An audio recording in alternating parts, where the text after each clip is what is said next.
Government forces retook the town of Bor yesterday, putting a stop to the bloodshed there, at least for now. But gunfire could still be heard on the streets, and the town is littered with dead bodies. Some fear that South Sudan could be descending into civil war. Many people in Bor fled to the safety of this United Nations refugee camp. The Sudan-South Sudan conflict is deeply rooted in religion and British imperialism. In the late 1800s, the British came in to help stop the Mahdist Revolution. The British ended up staying and colonizing Sudan long after the revolution ended. The current split between North and South Sudan can be traced back to British policies during colonialism. Until 1946, citizens were not permitted to travel between North and South Sudan. The British prioritized education and opportunity for the wealthy Islamic elite in the north. In the south, Britain encouraged citizens to practice indigenous traditional religions or Christianity in hopes of uniting the South Sudan with the rest of British Africa. Therefore, there was a clear socioeconomic and religious split between north and south, mainly caused by British imperialism.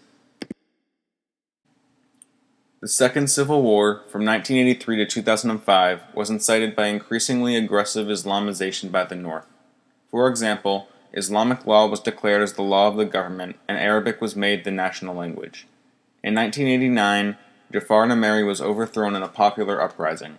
It took a while before a solid government was formed, but eventually an Islamic military government took over, ruled by Omar el-Bashir. In 2002, the North Sudanese government and the rebel army, the SPLA, signed a 6-month renewable ceasefire. 3 years later, the North and South peace deal granted the South autonomy and a power-sharing government.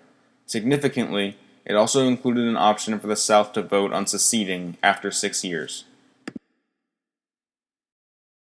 In 1956, Sudan gained independence from Britain.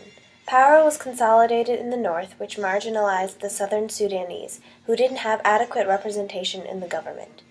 In the independent Sudan, the north pursued aggressive policies of Islamization that made the Christian and traditional south fear persecution under northern Islamic rule. Tension between north and south resulted in 2 civil wars.